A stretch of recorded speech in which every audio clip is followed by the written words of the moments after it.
This site here, we drilled another well on this guy's place, and we did not hit enough water, so we're moving to another spot. And we called Greg and just said, hey, we're moving, it's flat, it's easy to look at real quick just from the startup at that time.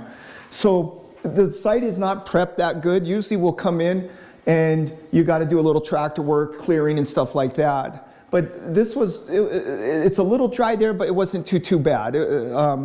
So, okay, go ahead. Is this in Ramona? This is up in Ramona, that's correct.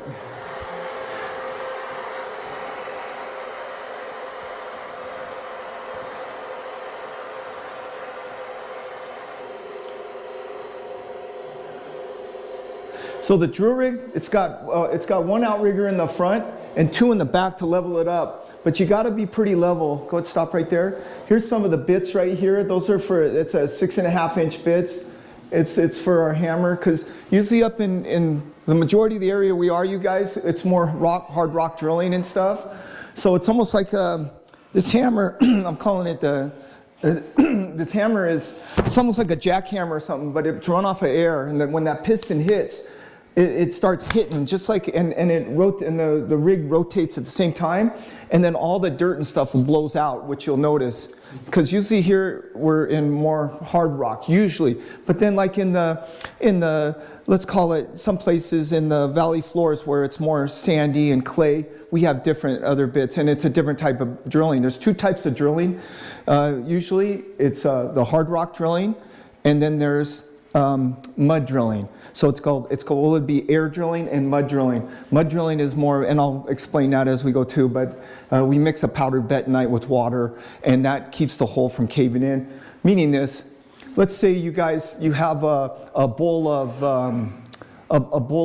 sand, and you stick your finger in that bowl of sand, pull it out, and it all just collapses back.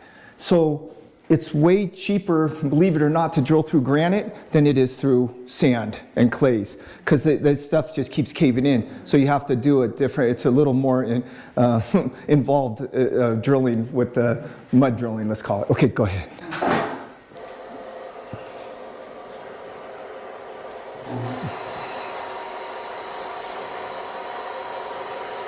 So you can see these guys are all setting up and stuff, getting everything level.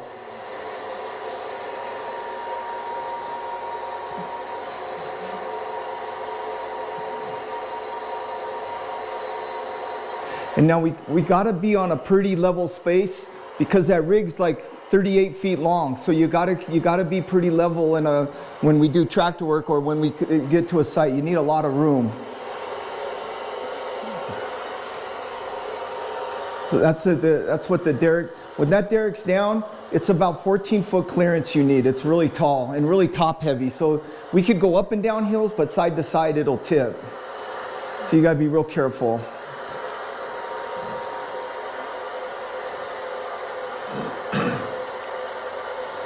Right here, you guys, that barrel, that's for, we inject water down the hole to help keep the hammer cool and help get the cuttings out and stuff.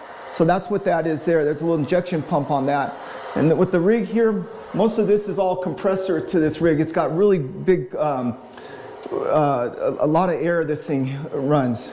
A 1250 CFM and 400 PSI. Now they're unloading right now. That's called the hole opener right there. So first we're going to drill a 6-inch hole down, but if you notice here on this well, and I think Greg's got some pictures of it, there's a nub at the bottom of that. That'll open up the hole to set 8-inch casing in, and I'll explain that as we're going.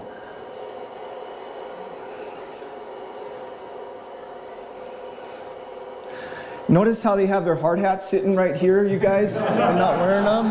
That's not good. Okay. See, now that's a 6-inch hammer. You guys, we always run, here's your hammer right here, and then there's the bit at the bottom.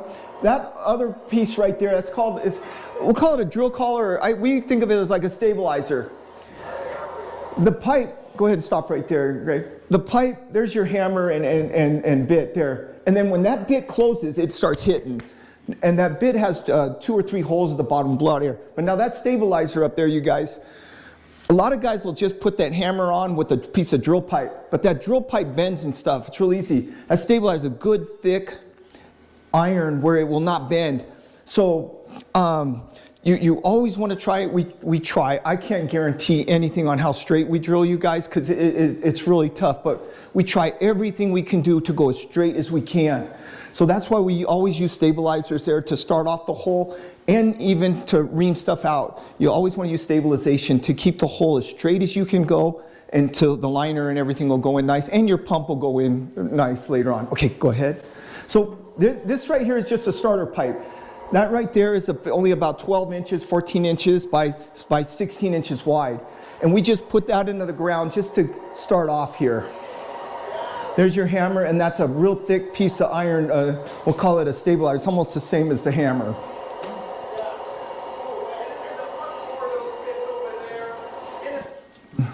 Now there's the hole opener right there. You can see the nub there. After we drill the 6-inch hole down, we're going to open it up with that to set the casing in. Okay, go ahead, Greg. This right here, this bit here is more for clay and sands. That's more, it would be for mud drilling right there. Now that's a hole opener on that same bit, you know, to open stuff up. More for, again, for mud drilling there. So you could hear that thing hammering, you guys, and it's blowing out the sand and dirt and stuff. And Pat will probably put a little water to it because it's going to get a little dusty down there and stuff. Usually they'll start putting water to it after a little bit. So now he's starting off trying to go as straight as we can. He's trying to get that thing used. It's so important to start off straight. Because hear it hammering now? You could hear that thing hitting. So we're getting into something a little harder every time that thing hits. And you can notice on it's more like topsoil and clay type material, but watch, when we hit granite, it's going to turn more of a whiter color.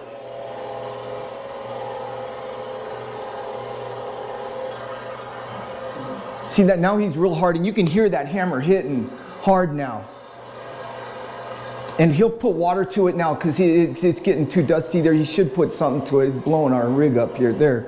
Now that stops it. So we need to inject water, and then that keeps the dust down and stuff.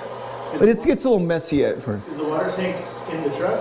No, they have water from a faucet. We just put it to that barrel. Remember that blue barrel? We keep that blue barrel full.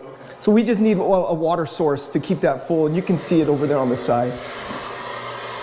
Does it cool the drill down? It does. It cools that hammer down. You got to kick that hammer. Gets so hot with the air and stuff. So you need to keep adding water to keep it cool and to help get the cuttings out. So then they're going to switch a pipe to keep going down deeper here and stuff. How often do you take a sample? It depends. Some people want them every 10 feet if we're working for the government and stuff. Some people, whenever stuff changes. And that's a sample of material, right? Or is that a sample of water? Exactly. And then when we hit water too, we usually take samples. And that's how they change, put another pipe on, and then you just keep on going down. So now he's starting to drill again. And that's basically how it goes with the drilling. When we start drilling though, we'll have a tub under there, and that protects it from coming up all over. But this is just the start of it. This is where the most action is, right here in the start. And when we hit water. But you could see we're in some pretty good hard stuff there. If you were to put that through water, you'll see a lot of ground up rock and granite.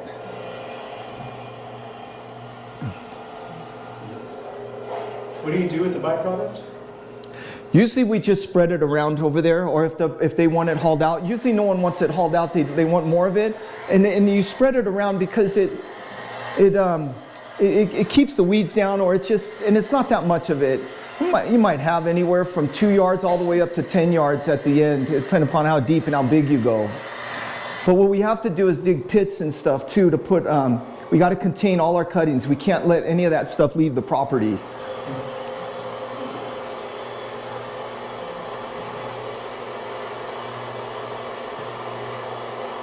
So they're setting this down now, and they got to hard.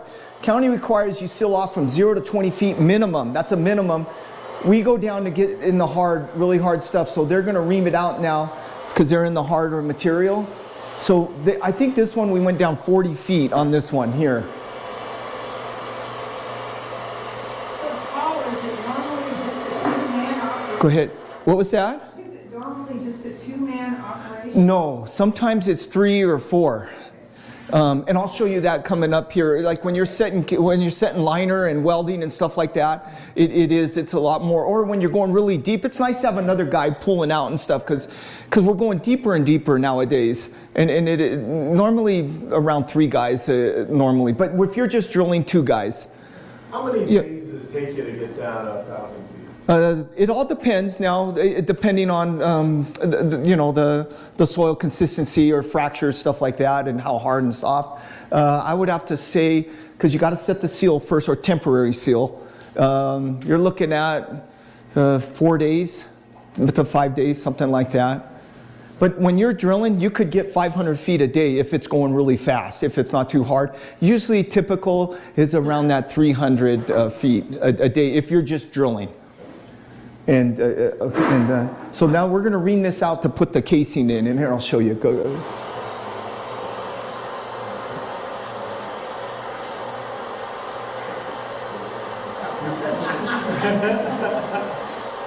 a ride at the fair.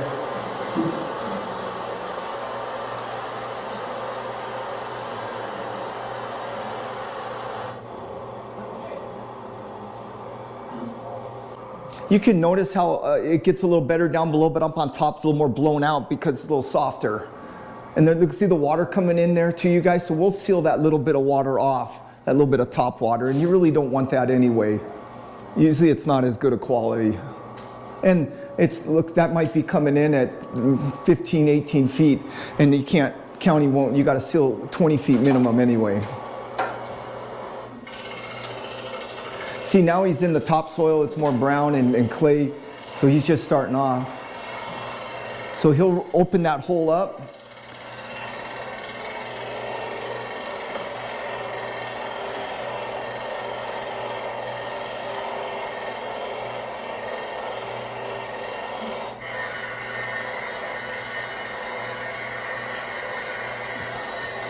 Yeah, see, he's hard now.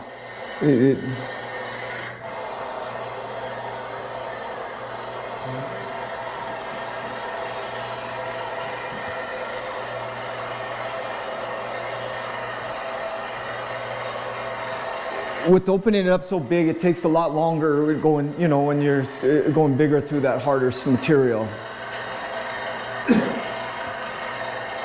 You guys, that white stuff there is foam. It's like, it helps get the cuttings out and stuff and cleans the hole. It's almost like when you have dirt in your hair, you take a shower. If you just use water, it's hard to get the grit and stuff out, but if you use shampoo, it lifts it up and gets it out. And that's what that does. It helps get a lot of the cuttings and get everything cleaned out of that hole easier to get the hole cleaner.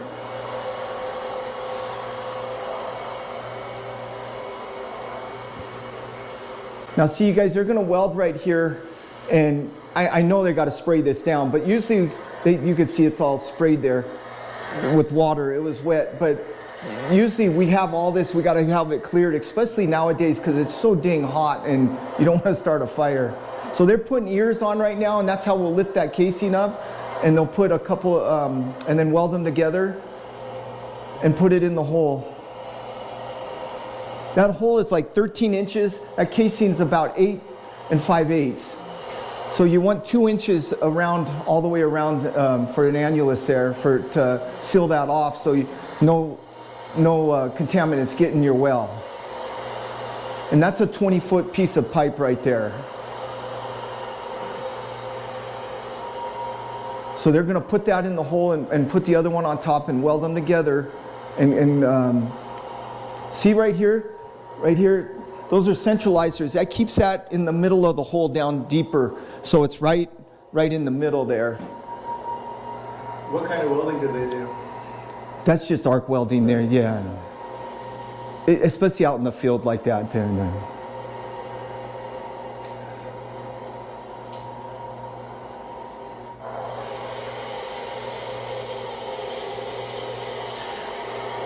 So they'll put that piece on and then they'll lift it up and knock the ears off and then go all the way down with it there. So this will be about 40 foot they're setting in. When we're going really deep, you guys, we can't use the casing hoist. We have to use the rig because it gets so heavy.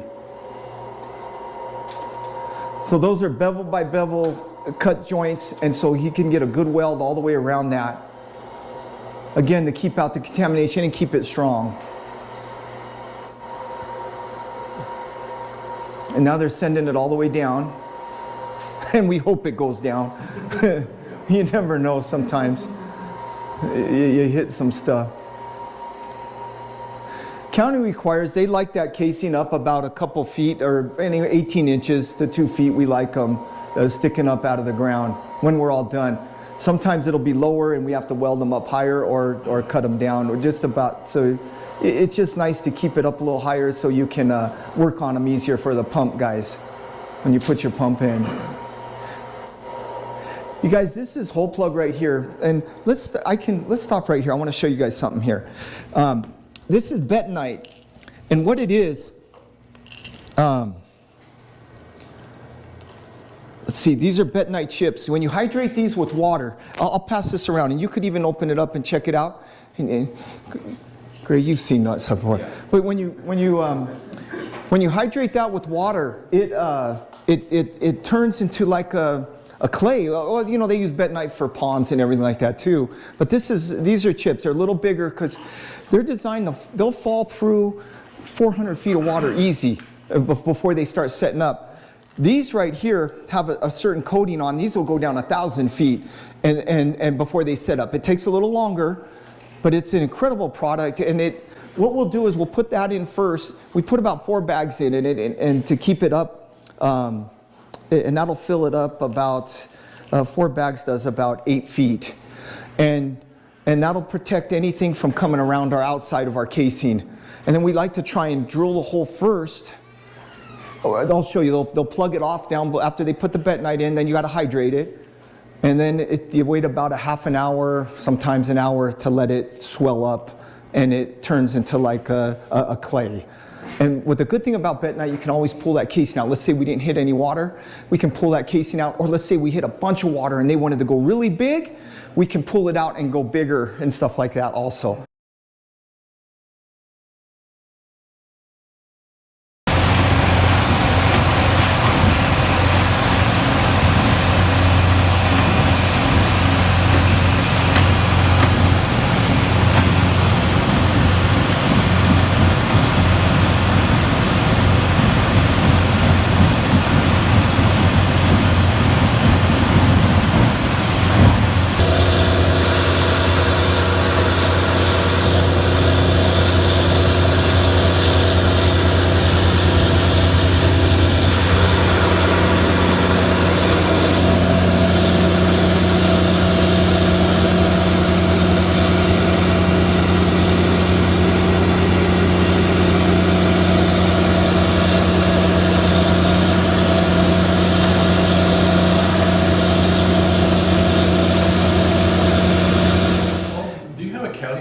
That has to come out and check all this? Yes, they'll come out when you get the permit. They'll look, well, now they look on Google Earth and all that kind of stuff, and usually they don't come out for that, but they'll come out, they want to watch us do the seal when we pour the seal.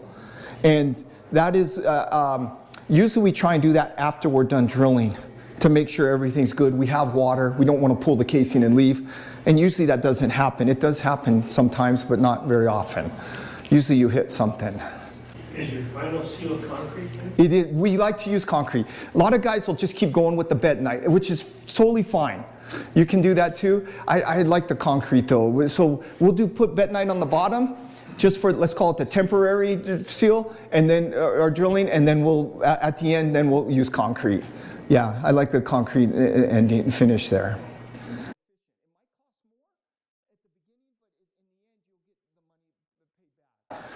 Okay, go ahead.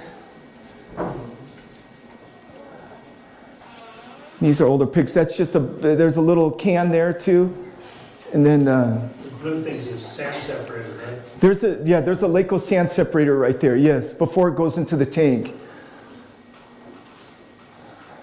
And then some of these have drives on and stuff like that too. So see, it can go big, small, there's all kinds of stuff there, you guys. That's going direct out into somewhere. That has 2 little booster pumps on it. And some people, they need 2 because they need different pressures and stuff or different areas. Okay, so that, and then sometimes you have multiple tanks. And these are just some of the systems there that Tom has done. Okay. And then that right there, you guys, is that picture is in Ranchita. It was that was a while ago. It just snowed overnight or something. The guy took a picture of the daytime. It was pretty neat. We were up there in the snow. Okay.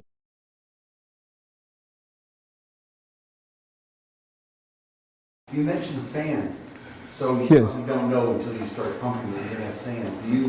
Does that diminish the lifespan of the pump? Yes, it does. considerably? Yes, it Can you does. Screen, or does that reduce the flow too much? That'll reduce the flow. You can't really, it's hard to screen. The pump has a screen on it, but it's hard to, you don't want to reduce that flow to that pump though. You want to keep that pump as much water as you can.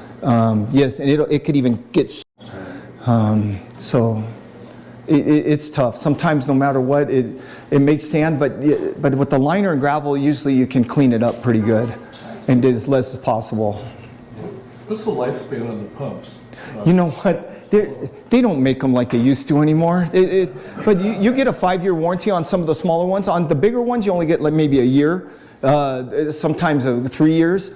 But they'll last 4 months. They'll last 15 years. You just never know. They don't last that long anymore, though. They don't. It's not made like they used to. I think too because we're going so deep and stuff. Maybe because of the thrust and everything, and that shortens them up also.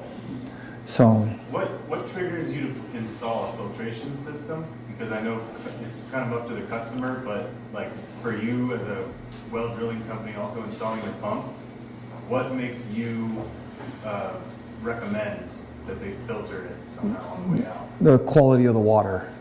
And you do water samples, and that's how you. Yes, yeah, like Doc was saying here, the Ranch Santa Fe. Oh my gosh, the water's so bad you'll kill the grass. So you either have to blend it or do an RO. And the sand filter is the main go-to, or? The reason we'll put those sand filters on if it's an open hole, and sometimes you'll just get a little grit and stuff, but it might take a month, it might take a week, it might take a year, but usually the more you run it, it cleans up, a little better and better. It's just to try and contain everything from going in, no sand or silt or anything going into that tank. You want to clean that up. Usually though, if we have a line and gravel pack, we don't usually use those sand filters there. When you were drilling in Ramona, I didn't see any electricity. How close do you have to be, and how much does it cost usually to get the electric line over there? You know what? Great question. You got to leave that up to the owner, but sometimes they'll do solar in some cases. That well there, it was very shallow, and they're just going to pull over a little line there. It wouldn't take them much because that well was only maybe a couple 250 feet deep that we did there, and they're not going to need too big of a pump in there, so they don't need too big of a line coming in. If you go down 1,000 feet, and then a few years down the road, you have to replace the pump, what's involved in that from a cost perspective? So you got to bring a pump truck out there, pull the pump back out, change the pump. Hopefully the pipe is still in good shape, and the wire. Usually the wire is always pretty good. With our water is so bad nowadays, the pipe goes bad. And with 1,000 feet, you need galvanized pipe or some kind of iron pipe. And some of those will go bad. So you might have to change some pipe out. And you're looking at, and the pull, it depends upon how big. If it's a bigger pump and everything, it might take longer to pull and more money. If it's smaller, you could be looking at a couple $1,000s to pull it, or that deep, and then to change the pump out and everything. So you could be up into about $7,000, $8,000 depending upon how much pipe you have to change and the pump and motor and everything on a small one. Go ahead, I'm sorry. That's kind of a similar question to what I had. Like when you're buying a property with a well already on it, what are some tips that you, like what to look for on an old well? Usually when they sell a property, they do a well cert. So you sort of kind of know a little bit about what you're getting there with that well cert. Meaning that they'll call us out and they want to do a 2-hour pump test, basically is all it is. So you don't know for sure. What if at 3 hours it goes off, or what if at 5 hours or a day? Who knows? But that gives you some kind of idea. And the best thing is to look at the surrounding areas. Like they were saying, usually if other wells are pretty good around there, you're going to have a good shot of hopefully having something pretty good. I'll leave the lights back on. So Yeah, we can. Can you put the lights back on, Matt? You ever use it? You can open the door, Matt. Open the door. Open the doors. Different material Yeah. than galvanized? I mean, you couldn't use Yeah. Certalock in a really heavy. We could. We use Certalock, but they make a drop pipe though that's threaded and everything like that we use for more shallow wells. No, for PVC. This is for putting drop pipe, putting the pump on it. In something other than metal, steel, I don't like using it with plastic. No. because it can break. It can break, and then when you're going down there, you're getting a little rough. If you crack it or anything when you're drilling and everything, I'd rather have the top part either with mild steel or stainless steel at the top. Now, I do like the PVC for the liner. The liner, but Yes. the outside could corrode. I've seen it in big wells. The outside could corrode. That is true. That is true. That's right. But there's my but. If it's full, if you have cement around it or bentonite, it protects it. It does protect it quite a bit. It's more the inside now that starts getting bad on you. So the inside will corrode. But if it's touching dirt, yes, it corrodes quick. Yeah. Did anyone have a question? I'm sorry. Is turbine just for big ones only? Mostly, it is for the bigger stuff. It is. The turbines are. You're exactly right. And more shallow. But that's our bigger wells around here that are for the turbines that were in the big water, are in the San Pasqual Valley or right here in the San Luis Rey River that, well, used to have a lot of water. It used to, but yeah. Drill for the water district? Yes. No, well, Valley Center doesn't have any wells, but we do, like for Palma Valley has a couple water districts, we drill for them. And so, yes, we do drill for some. And out, it's getting tougher and tougher, you guys, to get permits now from the state, because all the water districts, they got to go through the state, is really cracking down on I don't know, they're just on everything. So they're more involved, I guess, let's say. So now they want a backup for every well. So, and which I understand that. You should have a backup if you don't have any other water source. But mostly for the water districts, we're drilling for them that they don't have any city water available. It's just they have they're out there more like in, let's call it out in Julian, out in Guatai, out in Campo, stuff like that. We drill for a lot of those out there that they have their own water district. What's the minimum, like, 100 feet by 100 feet? What's the minimum space you need that's flat in order to go in and put it in? Great. It depends. So, for instance, we could set those rigs up. It's nice if we had a 50 by 60 foot and put it in the corner, we can make that work. But let's say you had just a long area, sometimes we'll have to put them more back to back. It's hard to go directly back to back. We like a little bit of an angle because we have to be able to get that pipe off and work on it and stuff. So it could be a little longer or square. And you mentioned that you need to build some tanks to hold the water, the stuff that comes out. We don't usually build tanks, or sometimes we have to bring in Baker tanks when you're in a really tight spot. It's just so expensive though. When we're in the city or some other areas, we'll bring in these big old Baker tanks that we got to pump into. It's a pain in the butt. But a lot of times we'll dig pits. Yes, and so we'll dig them in the ground. And usually where we're drilling, we can do that because we're drilling out in the boondocks and stuff like that a lot of places. But those pits can be anywhere. We'll try to get them as big as we can. Maybe about 3 feet deep by 6 feet wide by 12 feet long. And you have a couple of them where one will fill up with dirt and the other one with water. And then we can take that water where it goes in the second pit and pump it all over and stuff. Okay. Or get rid of it. So those pits are not giant. We're talking about, maybe 20 by 20. something like that. Yes, yeah, they're not too crazy. Yeah. Is it possible to put in a VFD so that you pump less water? Or that you can slow your motor down so that instead of irrigating your entire grove, you're only irrigating a couple of blocks? Yes, that's possible. Yes. I'll talk to you more about it. Yeah. You know who you got to talk to? I don't know the pump end as much, but I know that's possible. But my brother Dan and Tom know that way better, or Matt, or hey, Eddie. Is there a psychology similar to the poker player in Las Vegas when they miss on the first well and knowing that they're in the moment, let's move down here and try it again? Sometimes it's just money's hard to come by now. Sometimes it all depends. It all depends what you have for money. It's all, when we come drill a well, it's like, hey, can I have your checkbook? We're going to come drill you a well, because you just don't know how much it's going to cost. I can give you ideas, but you never know. But it depends upon how much money you have. Basically, I'm just being upfront with you guys. It is. And it's like that too when you're going deeper. Oh, one more foot, just one more foot, you know? And it's solely true. I can have so many stories. We've gone down 1,300 feet, and the guy go, okay, let's go to 1,500. We're going to go to 1,500. We come back, we load up all this stuff. We're going to go to 1,500 to have everything ready to go. 4 more feet down, we hit big water, you know, which was good for him, but you know, you just never know, though. You never know. Okay. Are there certain areas where, How big a diameter you typically drill for agricultural well? There is no typical for agriculture wells. Typically, I like to start with the 6-inch. Typically, we want at least a finished 8-inch hole, at least if we could for ag wells.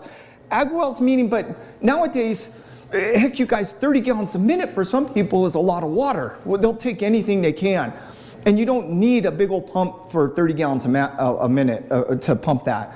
But typically, if we can finish with an 8-inch hole so we can get a 6-inch pump and motor out of there for ag, is more typical, I would say that. But sometimes we go even bigger because of the area you're in, or because we have a lot of water.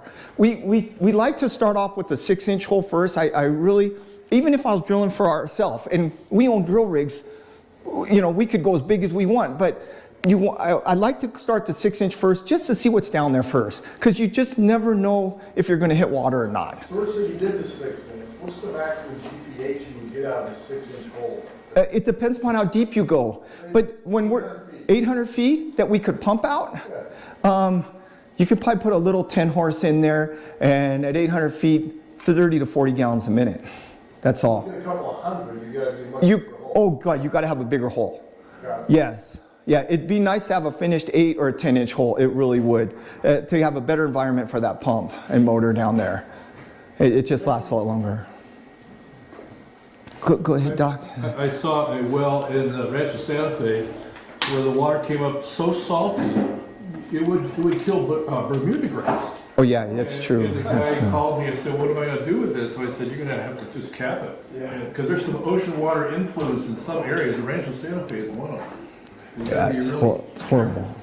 Well, how many feet up, like if you're 100, 200 feet above sea level, are you okay from that? You know what I mean? A lot of us are at 1,500 feet. Yes. or something. Yes. We go down So to we're going down, even at the, let's say our elevation here is anywhere from 900 to the lowest to 1,300 for the highest on the hill here. But we're going down 2,000 feet and we're hitting water. But then you're below But sea level. that doesn't matter. But that's okay. Think of it like this. A hydrogeologist explained it like this. Our body is full of blood vessels and veins running throughout it. And where we are here, unless we're in the San Luis Rey River or San Pasqual Valley, stuff like that is different. You're going to hit water, you're going to go down, and you're going to hit some water in the valley floors. Here, think of it like our body full of blood vessels and veins running throughout it. You stick a needle in your arm, pull it out, it might not bleed. You hit a main vein, and it's going to bleed. And that's basically what we're looking for, is a vein in the earth. Like that, he can find something like that. We got to find that vein to hit. And I'm sorry, there is no one out there. There is no one I can tell you, hey, go get this guy. He hits every single time. This guy knows. And if there was someone like that, you'd be coming up in a dang limo bringing up here. You'd be so wealthy.